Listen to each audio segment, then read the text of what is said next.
Able to Able, and today we're going to talk about my 2013 Can-Am Spyder RSS. I want to go over a few mods that I've done to it, and the first mod I'll go over is the heat campaign mod. These scoops right there did not come stock on the 2013. They started making those 2014 through 2016, which is the last year they produced these. And the reason for that is anything 2013 and below had flat fenders.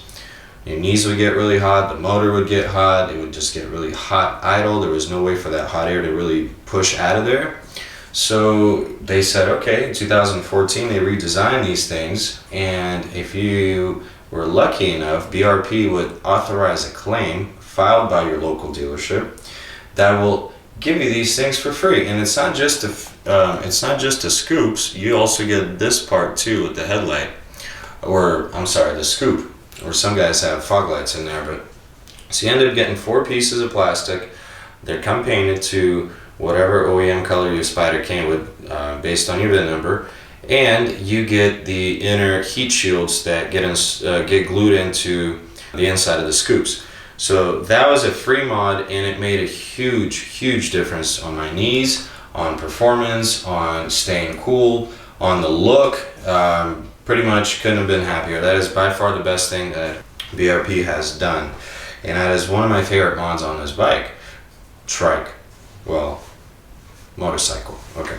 All right, now next one. What are we talking here? Ultra Sport Windshield. So this little guy is another favorite mod of mine right there.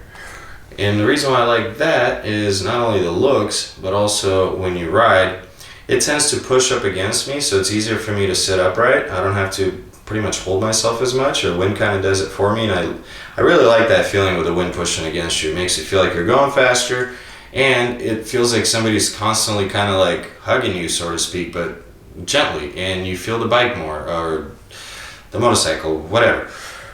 So another awesome mod. It's tinted, it's sporty, it looks cool, and if you look on eBay, you can save yourself some money. Alright, next mod is the Airhawk cushion, which is back here. It is that. So it's just an air cushion to allow me to be able to ride longer distances without getting a sore in my butt. Sores are no fun. People in wheelchairs with a sore could spend 3 to 6 months in bed, plus surgery. No fun. So anything to minimize skin damage, anywhere I could put air, I do, even though it's not the most reliable. However, this cushion has been good, and it doesn't take long to dunk that in a bucket of water, figure out where the hole is, and fix it on your own with a repair kit. Now, another mod is the ISCI Handbrake. That is on these handlebars over here, and that was the only mod that allowed me to actually ride this thing. Otherwise, well, having no use of your feet or your legs, you can't exactly brake. And these things came with one foot brake pedal that actuates all 3 brakes, and nothing on the handlebars. So it's a nice addition, makes it look more like a normal motorcycle, and it allows me to use my hands to control this thing.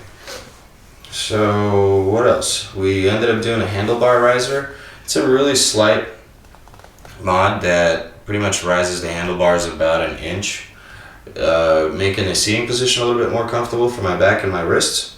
Longer distance riding, that kind of thing. Makes a big difference. Even that 1 inch makes a difference.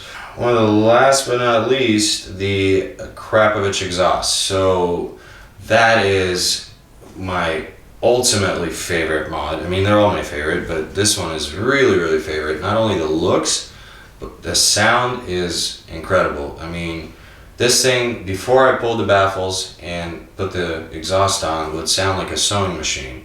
It was cool for a while, yes, you can get to go explore, you can hear yourself talk and think and all that. But at the end of the day, it's a 1000cc machine that sounds like a 200 at most. Sounds like a scooter. So unacceptable. And it should have came that way from the factory, but okay, I get it. Not everybody likes it loud. So that's why you get two options. You get to pull the baffles or you get to keep them in. I kept them in for a while, rode about a month that way. Liked it, cool. Didn't have the bottom end torque. I lost top end torque. I gained, it seemed like, acceleration up top, but lost a lot down mid and at the bottom. Didn't like the feeling at all. It was just as quiet as stock, so I went ahead and pulled the baffles, and that was the best thing I did. Totally woke this thing up, made it loud, made it deep, and the downshifts, the decel, going through the canyons, through the twisties, that sound, I will set up my mic and I'll take you guys for a spin so you can truly hear this thing outside of just idle, because, you know, although it sounds good at idle, nothing compared to how when you're actually on it and you're let off throttle at 8,000-9,000 RPM and decel through the tunnels or down some steep windy road incline is just unbelievable. Alright, so some mods that I bought and did not end up keeping. I ended up buying one of those OEM cargo racks. It was on sale on Amazon. It was super cheap compared to the other ones. The silver one was like a third or a fourth of the price. So I was like, okay, cool. I mean, how bad can it be? Maybe I can mount my wheelchair to it, maybe not. We'll figure it out when it gets here. When it got here, I felt the box. Felt like they sent me some workout weights. I was like, okay, what's in this box? I open it up. And no joke, that thing weighs probably 30 to 40 pounds, maybe even more, I don't know. But I said, no, I'm not putting that weight on this thing. I'm not gonna put that much weight on the bike when I was just bragging about losing like 12 or 14 pounds or whatnot with the upgraded exhaust from the factory one, the other video. So why would I go and put another 30, 35 pounds of additional weight in the back of the bike? No, thank you. So I returned it, got my refund. No hard feelings, it is what it is. It looks cool, I still like the look of it on other Spyders. For me, it's about keeping this thing as light as possible. Alright, so I do dislike the large windscreen. The windscreen that came on that is no longer. I took it off, ended up getting the sporty one, much better. Talked my girl into liking it as well. She didn't like it at first. After a few rides, she got used to it, and now she doesn't even bring it up. So hey, I love it. I don't see myself ever going back to the big one. Alright, horsepower. This thing has 100 horsepower at 7,500 RPM. Torque's at 80 at 5,000. It does come with a 6.6 gallon tank with 1 gallon reserve. You get 12 gallons of storage in here. That is unbelievable. I mean, you could put a helmet in there. You could put some groceries. We've even put ice cream in this thing and made it home without it melting. Besides the point, when you're going out and you're going exploring, extra space, extra storage is always good to have. And what's good about this is it's internal storage, not external storage, meaning you're not having some bulky, luggage box or whatever those things are called sticking off your side of your motorcycle or the back of your motorcycle. Yet again, adding more weight, adding more bulk, and costs more money to get it. This is free, inclusive, 12 gallons of storage. As it sits, 798 pounds, not too bad considering some Harleys are over that, and some of the Goldwings I believe are over that. So for a trike, not too bad. Alright, if those of you are wondering if I did a fuel controller, no, I did not. Am I having problems? No, I'm not. The reason why is because I did not do a high flow air filter. I kept the stock one, just replace it every so often, keep it clean. You don't need a high flow one. There's so many arguments online about it letting more sand into your engine. Whether that's true or not, I don't care. Unless I was to get a fuel controller and dyno tune this, I'm not going to do any more mods that will potentially make this run lean. So having said that, keeping the factory air filter and the factory tune is plenty enough for it to adjust to just a slip-on exhaust And me being at 2,200 feet, that helps even more. Is it backfiring? No. Is it popping? No, but it does rumble on decel, which sounds incredible. So let's go over some pros. Some of the pros are storage, torque. You can ride two. That's really important for me and my girl, being able to go ride together. Something I would never be able to do on a street bike, nor would I ever attempt to. It's a safer alternative in my case because I don't have to worry about the clutch and I don't have to worry about it falling over, landing gear failing as it has already on me on the two-wheeler. So definitely a safer alternative. Obviously it's not for everybody, but it feels a lot, I feel a lot more comfortable on it, and I feel a lot more comfortable having a passenger on it with me without having anxiety about putting them in risk or at risk. Can't fall over, obviously, so that's one guarantee. Unless you crash into a tree or somehow roll it, well, this thing will never fall over on its own, no matter what. You're never going to be able to drop it. You're never going to be able to low-side it, high-side it, whatever. Yes, you could spin out. Yes, you can crash. Well, that's a given in anything on wheels, but at least you're kind of guaranteed not to ever drop this thing. It is a motorcycle, but it is not a bike. So yes, it is a motorcycle. It does have a V-twin 998cc Rotax engine that loves to be revved. A lot of guys have put well over 100,000 miles on these. I know that has over 50,000. That's just been beating the living crap out of it. So these motors can take it. They like to be revved. They're water cooled, liquid cooled. It does come stock. This particular model does come stock with the Fox Podium shocks, which is awesome. Comes with cruise control, gauges.